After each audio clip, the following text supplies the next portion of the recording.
Hi friends, this is Venkatesh Devasani. ఈరోజు మనం discuss చేయబోతున్నటువంటి భారత ఆర్థిక సర్వేలో అత్యంత ముఖ్యమైనటువంటి చాప్టర్ భారత వ్యవసాయ రంగం అండి. మనకు ఇండియన్ ఎకానమీలో సపరేట్ ఒక చాప్టర్గా వ్యవసాయ రంగం అనేది ఉండడం జరిగింది. కాబట్టి ఎవరైతే ఓల్డ్ బుక్స్ చదువుతున్నారో అక్కడ ఇప్పుడు చెప్పబోయేటువంటి డాటాను అప్డేట్ చేసుకోండి. చాలా ముఖ్యమైనటువంటి చాప్టర్ అండి. దాదాపుగా ఇండియన్ ఎకానమీలో 10 మార్కులు ఈ యొక్క చాప్టర్ నుంచి రావడానికి అవకాశం ఉంది. కాబట్టి ఇందులో కరెంట్ డేటా నుంచి కనీసం 4 నుంచి 5 మార్కులు కూడా వచ్చేటువంటి అవకాశం ఉంది. కాబట్టి ఒక్కసారి చూడండి, క్లియర్గా అర్థం చేసుకోండి. భారత వ్యవసాయ రంగం అండి 2023-24 జీడిపిలో వివిధ రంగాల వాటా అనేది శాతం పరంగా ఏ విధంగా ఉందో ముందుగా తెలుసుకుందామండి. భారత ఆర్థిక వ్యవస్థకి అత్యంత వెన్నుముకగా 3 రంగాలు అనేవి ఉండడం జరిగాయి. అందులో ఒకటి వ్యవసాయ రంగం, 2 పారిశ్రామిక రంగం, 3 సేవా రంగం అని గుర్తుంచుకోండి. ఇందులో భాగంగా భారతదేశం యొక్క జీడిపి అనేది 100% అని అనుకున్నట్లయితే అందులో వ్యవసాయ రంగం యొక్క వాటా వచ్చేసి 18.4%.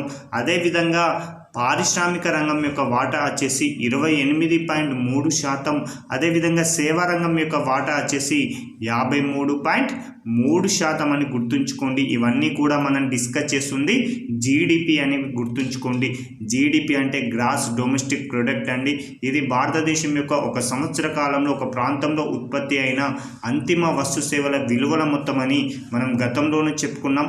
జీడిపి అంటే స్థూల దేశీయోత్పత్తి. ఇందులో ప్రాంతానికి ప్రాధాన్యత ఇవ్వడం జరుగుతుంది. ఇందులో దేశీయులు ఉంటారు, అదేవిధంగా విదేశీయులు ఉంటారు. ఈ ఇద్దరి కలయిక వలనే ఈ యొక్క జీడిపి అనేది రావడం జరుగుతుంది. అందులో భాగంగా వ్యవసాయ రంగం వాటా అనేది 18.4%. అదేవిధంగా పారిశ్రామిక రంగం వాటా 28.3%, సేవా రంగం వాటా 53.3%. కాబట్టి జీడిపిలో అత్యధిక వాటాను కలిగి ఉన్న రంగంగా సేవా రంగం మొదటి స్థానంలో ఉండగా పారిశ్రామిక రంగం వాటా 2వ స్థానంలో ఉంది. వ్యవసాయ రంగం వచ్చేసి 3వ స్థానంలో ఉంది అని గుర్తుంచుకుంటే సరిపోతుంది. ఇప్పుడు మనం జీడిపిలో ఈ యొక్క వివిధ రంగాల వాటాను డిస్కస్ చేసాం కదా. ఇక జీవీఏలో వివిధ రంగాల వాటా ఏ విధంగా ఉందో కూడా ఒకసారి చూద్దామండి. ఇక జీవీఏలో వ్యవసాయ రంగం వాటా వచ్చేసి 17.7%, పారిశ్రామిక రంగం వాటా వచ్చేసి 27.6%, సేవా రంగం వాటా వచ్చేసి 54.7%. కాబట్టి ఎగ్జామినర్ జీడిపి పరంగా అడుగుతున్నాడా, జీవీఏ పరంగా అడుగుతున్నారో ఒక్కసారి క్లియర్గా ప్రశ్నను అర్థం చేసుకున్న తర్వాతనే ముందుకెళ్ళండి. అక్కడ వ్యవసాయ రంగం వాటా అని అడిగి అక్కడ జీవీఏ వాల్యూ ఇస్తాడు, జీడిపి వాల్యూ ఇస్తారు. కాబట్టి గుర్తుంచుకొని అక్కడ ప్రశ్నను క్లియర్గా అర్థం చేసుకున్న తర్వాతనే ముందుకెళ్ళండి. ఇక మరికొన్ని అంశాలను కనుక చూసుకుంటే ఈ యొక్క ఆర్థిక సర్వేలో వ్యవసాయ రంగానికి సంబంధించి 5 కీలకమైనటువంటి సిఫారసులను హైలైట్ చేయడం జరిగింది. రైతు యొక్క ప్రయోజనాలను దృష్ట్యా మార్కెట్లు పనిచేసేలా ప్రభుత్వం తీసుకోవాల్సినటువంటి 5 ప్రధాన సిఫారసులను ఆర్థిక సర్వే వివరించింది. అందులో ఒకటి చూడండి, మొట్టమొదటిది ప్రాథమిక ఆహార భద్రత నుంచి పౌష్టిక భద్రతకు మారాల్సిన అవసరం ఎంతైనా ఉందని సర్వే అభిప్రాయపడిందండి. అంటే ఇప్పుడు రైతులు ఉత్పత్తి చేస్తున్నటువంటి పంటలు అనేవి కేవలం ప్రాథమిక ఆహార భద్రతను కేవలం తినడానికి మాత్రమే కాదు, తినే తిండి కూడా పౌష్టికంగా ఉండాలి. అలాంటి పౌష్టికమైనటువంటి పంటలు పండాలి, అలాంటి పౌష్టికమైనటువంటి పంటలు పండించాలని కేంద్ర ఆర్థిక సర్వేలో పేర్కొనడం జరిగింది. అంటే పప్పు దినుసులు, చిరుధాన్యాలు, పండ్లు, కూరగాయలు, పాలు ఇలాంటి వాటివి మనుషులకు ఎక్కువ అవసరమని, వాటి డిమాండ్ నిత్యావసరాల కంటే వేగంగా పెరుగుతుందని ఈ యొక్క సర్వేలో పేర్కొన్నది. కాబట్టి అలాంటి పంటలు కనుక పండినట్లయితే ఎక్కువగా దిగుబడి సాధించవచ్చు, అదేవిధంగా రైతు యొక్క ఆదాయం కూడా పెరగవచ్చు అని సర్వేలో పేర్కొనడం జరిగింది. ఇక రెండవది వచ్చేసి అసాధారణ పరిస్థితులలో మాత్రమే ఎగుమతి నిషేధాలు అమలు చేయడం, దేశీయ వినియోగదారులను ప్రత్యామ్నాయంగా అనుమతించాలని కూడా తెలియజేయడం జరిగింది. ఇక మూడవది ద్రవ్యోల్బణాన్ని లక్ష్యంగా చేసుకొని ఫ్రేమ్వర్క్ని పునఃపరిశీలించాలని కూడా సర్వే పేర్కొనడం జరిగింది. కాబట్టి గుర్తుంచుకోండి, చాలా ఇంపార్టెంట్. ఇక నాలుగవది మొత్తం నికర నీటిపారుదల యొక్క విస్తీర్ణాన్ని పెంచాల్సిన ఆవశ్యకత గురించి ఇందులో పేర్కొనడం జరిగింది. అనేక రాష్ట్రాలు జాతీయ సగటు కంటే కూడా ఇక నికర నీటిపారుదల అనేది తక్కువగా ఉన్నాయని, భారతదేశం యొక్క నీటిపారుదల సామర్థ్యం ఉపరితలం వీటికి 30 నుంచి 40% వరకు, భూగర్భ జలాలకు 50 నుంచి 60% మాత్రమే ఉందని సర్వే పేర్కొంది. కాబట్టి మొత్తంగా నికర నీటిపారుదల విస్తీర్ణాన్ని పెంచాలని సర్వే పేర్కొంది. అదేవిధంగా వాతావరణ పరిగణనలకు అనుగుణంగా వ్యవసాయాన్ని చేయాలి. అదేవిధంగా పంట తటస్థక ప్రోత్సాహక నిర్మాణాలను ప్రోత్సహించాలని కూడా ఈ యొక్క సర్వేలో పేర్కొనడం జరిగింది. అయితే ఈ యొక్క భారత వ్యవసాయ రంగం ప్రధానంగా కొన్ని సవాళ్ళను కూడా ఎదుర్కొంటుందండి. ఆ సవాళ్ళు ఏంటి అంటే ఆహార మరియు పోషకాహార భద్రతను కొనసాగించడం, అదేవిధంగా వాతావరణ మార్పులు, అదేవిధంగా నీరు, శక్తి, భూమి వంటి కీలకమైనటువంటి వనరులు సుస్థిర వినియోగానికి సంబంధించి ఇలాంటి ప్రధానమైనటువంటి సవాల్ అయితే ఈరోజు వ్యవసాయ రంగం అనేది ఎదుర్కొంటుంది. అయితే వ్యవసాయ రంగానికి సంబంధించినటువంటి ముఖ్య అంశాలను కనుక ఒక్కసారి పరిశీలిస్తే ఈరోజు భారతదేశ వ్యవసాయ రంగంలో 42.3% మంది జీవనోపాధిగా ఈరోజు వ్యవసాయమే ఉండడం జరిగిందండి. అంటే వ్యవసాయ రంగం నుంచి వచ్చేటువంటి వాటా తగ్గినప్పటికీ కూడా ఈరోజు భారతదేశంలో వ్యవసాయ రంగం మీద ఆధారపడి జీవిస్తున్నటువంటి వారి శాతం అనేది మిగతా రంగాల కన్నా కూడా అత్యధికంగా ఉండడం జరిగిందని గుర్తుంచుకోండి. అందులో భాగంగా ప్రస్తుత ధరల వద్ద దేశ జీడిపిలో 18.2% వాటాను కలిగి ఉందని ఆర్థిక సర్వే పేర్కొంది. అయితే వ్యవసాయం, దాని యొక్క అనుబంధ రంగాలలో గత 5 సంవత్సరాలలో సగటు వార్షిక వృద్ధి రేటు 4.18% నమోదైంది. ఇది ఈసారి ఎక్స్పెక్టెడ్ అండి, అడగడానికి అవకాశం ఉంది. కాబట్టి వ్యవసాయం మరియు అనుబంధ రంగాలలో గత 5 సంవత్సరాలలో సగటు వార్షిక వృద్ధి రేటు ఎంతగా నమోదైందని అడుగుతాడు. కాబట్టి 4.18% అని గుర్తుంచుకోండి.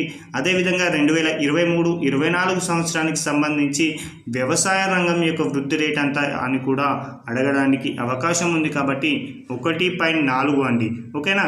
గత సగటు 5 సంవత్సరాల వార్షిక వ్యవసాయ వృద్ధి రేటు 4.18 ఉండగా 2023-24 వచ్చేసరికి 1.4%గా ఉండడం జరిగింది. ఇక అత్యంత ఇంపార్టెంట్ అండి ఈసారి ఎక్స్పెక్టెడ్ కూడా ఏంటి అంటే 2022-23 సంవత్సరంలో భారతదేశంలో మొత్తంగా ఆహార ధాన్యాల ఉత్పత్తి అనేది 329.7 మిలియన్ టన్నులు ఉండగా 2023-24 వచ్చేసరికి ఆహార ధాన్యాల ఉత్పత్తి 328.8 మిలియన్లకు పడిపోవడం జరిగిందండి. చాలా చాలా ఇంపార్టెంట్ అండి. గత ఆర్థిక సంవత్సరం కన్నా కూడా ఈ యొక్క ఆర్థిక సంవత్సరంలో ఈ యొక్క ఆహార ధాన్యాల ఉత్పత్తి పడిపోవడం జరిగింది. దీనికి ప్రధాన కారణాలుగా ఋతుపవనాలు అనేది సరిగ్గా లేకపోవడం మరియు ఆలస్యం కావడం, అదేవిధంగా మిగతా నీటిపారుదల సౌకర్యం కూడా సరిగ్గా రాకపోవడమే ప్రధాన కారణంగా ఈ యొక్క ఆహార ధాన్యాల ఉత్పత్తి పడిపోవడానికి అని తెలియజేయడం జరిగింది. ఇక వంట నూనెల లభ్యతను కనుక పరిశీలిస్తే 2015-16 సంవత్సరంలో 86.30 లక్షల టన్నుల వంట నూనె అనేది లభ్యం కావడం జరిగింది. అదే 2023-24 వచ్చేసరికి 121.33 లక్షల టన్నులకి పెరగడం జరిగింది. చాలా చాలా ఇంపార్టెంట్ అండి. అంటే 2015 నుంచి మనకి వంట నూనెల లభ్యత అనేది పెరుగుతుందని అభ్యర్థులు గుర్తుంచుకుంటే సరిపోతుంది. ఇక వీటి యొక్క నూనె గింజల యొక్క విస్తీర్ణం కనుక పరిశీలిస్తే 2014-15లో 25.60 మిలియన్ హెక్టార్లలో ఈ యొక్క నూనె గింజలను పండించడం జరిగింది. అదే 2023-24 వచ్చేసరికి 30.08 మిలియన్ హెక్టార్లకి ఈ యొక్క పంట విస్తీర్ణం అనేది పెరగడం జరిగింది. అంటే గత 10 సంవత్సరాలలో నూనె గింజల యొక్క విస్తీర్ణం అనేది 17.5%గా వృద్ధిని సాధించింది అని గుర్తుంచుకుంటే సరిపోతుందండి, ఓకేనా. నూనె గింజల విస్తీర్ణం అనేది ఎంత శాతం పెరిగింది గత 10 సంవత్సరాలలో అంటే 17.5% అని గుర్తుంచుకుంటే సరిపోతుంది. రైతుకు అత్యంత ఇబ్బందిగా ఉన్నటువంటి అంశం ఏంటి అంటే రుణాలు. ఈ రుణాల ఊబిలో చిక్కుకొని ఎంతోమంది రైతులు ఆత్మహత్యకు పాల్పడడం జరిగింది.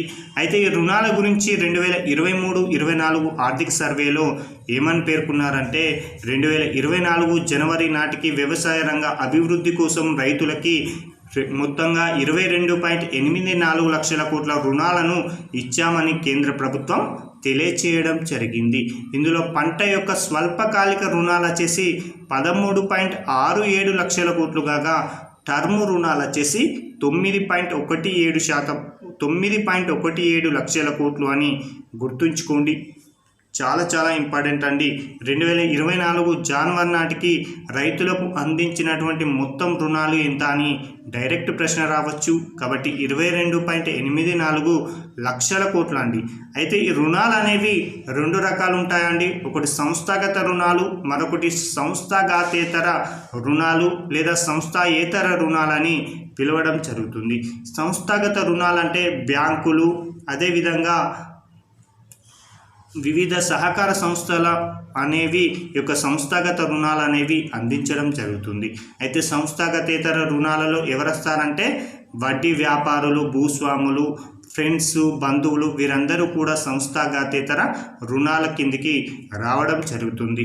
అయితే 1950లో ఒక రైతు తనకు కావలసిన రుణాన్ని ఎట్లా తీసుకునేవారంటే సంస్థాయేతర రుణాలే తీసుకునేవాడు. అలా 1950లో 90% వరకు రుణాలు ఈ యొక్క సంస్థాగతేతర రుణాల నుంచే స్వీకరించారు. అయితే 2021-22 నాటికి ఈ యొక్క సంస్థాయేతర రుణాల యొక్క శాతం అనేది తగ్గిపోవడం చాలా శుభ పరిణామం అండి. ఎందుకోసం అంటే 23.40% పడిపోవడం జరిగింది. ఎందుకోసం తగ్గడం బెటర్ అంటే ఈరోజు వడ్డీ వ్యాపారులైన, భూస్వాములైన వారు విపరీతమైనటువంటి వడ్డీకి రైతులకు అప్పులు ఇచ్చేవారు. అయితే దీంతో వారేంటి అంటే కేవలం వారి యొక్క పంట అమ్మిన తర్వాత వచ్చిన మొత్తం కేవలం వారి యొక్క వడ్డీ చెల్లింపులకు మాత్రమే సరిపోయేది.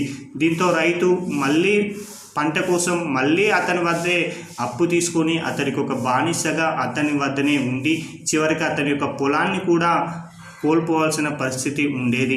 అయితే అలాంటి సిచ్యువేషన్లో భారత ప్రభుత్వం ఈ యొక్క సంస్థాగత రుణాలు అందించి రైతులకు భరోసా కల్పించి వారి యొక్క ఆదాయాన్ని రెట్టింపు చేసేటువంటి ప్రయత్నం అయితే చేయడం జరిగింది. కాబట్టి అది కూడా మనం ఎకనామీ పాయింట్ ఆఫ్ వ్యూలో చదువుతామండి. రుణాల సందర్భంలో సంస్థాగత రుణాలు, సంస్థాగతేతర రుణాల వద్ద ఈ యొక్క అంశాన్ని గుర్తుంచుకుంటే సరిపోతుంది. ఇక అత్యంత ఇంపార్టెంట్ అండి కేసీసీ కిసాన్ క్రెడిట్ కార్డులు అండి. చాలా ఇంపార్టెంట్ అండి, గుర్తుంచుకోండి. ఎగ్జామ్ పాయింట్ ఆఫ్ వ్యూలో అడగడానికి అవకాశం ఉంది ఇక్కడ నుంచి. అయితే 2024 జనవరి 31 నాటికి బ్యాంకులు 9.4 లక్షల కోట్ల పరిమితితో 7.5 కోట్ల కేసీసీ కిసాన్ క్రెడిట్ కార్డులను జారీ చేయడం జరిగింది. కాబట్టి గుర్తుంచుకోండి, చాలా ఇంపార్టెంట్. అయితే ఈ యొక్క ప్రారంభంలో వీటిని కేవలం రైతులకు మాత్రమే ఇచ్చేవారు. అయితే 2018-19 సంవత్సరం నుంచి మత్స్య పశుసంవర్ధక కార్యకలాపాలకు కూడా ఈ యొక్క కేసీసీ కార్డులను అందించడం జరిగింది. కాబట్టి ఇది కూడా గుర్తుంచుకోండి. మత్స్య పశుసంవర్ధకకు ఎప్పటి నుంచి కేసీసీలు అందిస్తున్నారని కూడా అడగడానికి అవకాశం ఉంది. కాబట్టి 2018-19 సంవత్సరం అని గుర్తుంచుకోండి. అయితే వీరికి పూచీకత్తు లేని, ఎలాంటి తాకట్టు లేకుండా 1.6 లక్షల రూపాయలు అనేది అందించడం జరిగింది. అయితే మిగతా రుణగ్రహీతలు, పాల సంఘాలు మరియు బ్యాంకు యొక్క త్రైపాక్షిక ఒప్పందం విషయంలో మాత్రం పూచీకత్తు లేని రుణాలు వచ్చేసి 3 లక్షల రూపాయలని గుర్తుంచుకోండి. ఇదండి ఇప్పుడు సంబంధించిన కేసీసీకి సంబంధించినటువంటి కరెంట్ డేటా. అదేవిధంగా కేసీసీకి సంబంధించినటువంటి బేసిక్ ఇన్ఫర్మేషన్ గురించి మనం కనుక డిస్కస్ చేసుకున్నట్లయితే మొట్టమొదటిసారిగా ఆర్బీఐ అనేది వ్యవసాయ పరపతి సౌకర్యాలను మెరుగుపరచాలనే ఉద్దేశంతో వాటికి సూచనలు ఇవ్వడం కోసం 1997 సంవత్సరంలో ఆర్వి గుప్తా కమిటీని నియమించిందండి. చాలా ఇంపార్టెంట్ అండి. ఆర్వి గుప్తా కమిటీని 1997 సంవత్సరంలో వ్యవసాయ పరపతి సౌకర్యాలను మెరుగుపరచడానికి సూచనలు ఇవ్వాలనే ఉద్దేశంతో ఈ యొక్క కమిటీని నియమిస్తే ఈ కమిటీ 1998 ఏప్రిల్లో తన యొక్క నివేదికను అందించడం జరిగింది. ఆ నివేదికలో రైతులకు పరపతి సౌకర్యాలను మెరుగుపరచడానికి కిసాన్ క్రెడిట్ కార్డుల పథకాన్ని అయితే సూచించడం జరిగింది. ఈ యొక్క కమిటీ యొక్క సూచన మేరకు 1998 ఆగస్టు మాసంలో ఈ యొక్క కిసాన్ క్రెడిట్ కార్డులను అయితే భారత ప్రభుత్వం అత్యంత ప్రతిష్టాత్మకంగా ప్రారంభించడం జరిగింది. ఇది దేశవ్యాప్తంగా 98-99 సంవత్సరం నుంచి అన్ని బ్యాంకులు అమలు చేయడం జరిగింది. అయితే అభ్యర్థులు ఇక్కడ గుర్తుంచుకోవాల్సిన అంశం ఏంటి అంటే కిసాన్ క్రెడిట్ కార్డులను దేశంలో మొదటిసారిగా ఒడిశాలో ఉన్నటువంటి రాష్ట్ర సహకార బ్యాంక్ అనేది ప్రవేశపెట్టడం జరిగింది. అయితే ఈ యొక్క కిసాన్ క్రెడిట్ కార్డు యొక్క వ్యవసాయ పరపతి యొక్క కనిష్ట పరిమితిని 5,000గా గరిష్ట పరిమితి 3 లక్షలుగా నిర్ణయించడం జరిగింది. పరపతిని ఎన్నిసార్లైనా పొందవచ్చు, తిరిగి చెల్లించవచ్చు. కాబట్టి ఈ యొక్క కిసాన్ క్రెడిట్ కార్డు యొక్క చెల్లుబాటు కాలం ఎంత అంటాడు 3 సంవత్సరాలు. తీసుకున్న పరపతి చెల్లించే కాలం ఎంత అంటాడు 1 సంవత్సరం లేదా 12 నెలలని గుర్తుంచుకుంటే సరిపోతుంది. ఈ యొక్క కిసాన్ క్రెడిట్ కార్డును పొందడానికి గరిష్ట వయసు ఎంత అంటాడు 70 సంవత్సరాలండి. 2004 సంవత్సరంలో ఈ యొక్క కార్డులను వ్యవసాయేతర కార్యకలాపాలకు కూడా ప్రారంభం అవ్వడం జరిగింది. ఈ కార్డు కలిగిన రైతు ఎవరికైనా మరణిస్తే సహజ మరణానికి 20,000, ప్రమాదవశాత్తు కనుక మరణిస్తే 50,000 రూపాయలు కూడా అందించడం జరుగుతుంది. అదేవిధంగా 2012లో ఎలక్ట్రానిక్ కిసాన్ క్రెడిట్ కార్డులను కూడా ఇవ్వడం ప్రారంభించారండి. చాలా ఇంపార్టెంట్. 2012లో ఎలక్ట్రానిక్ కిసాన్ క్రెడిట్ కార్డులను కూడా ఇవ్వడం ప్రారంభించారు.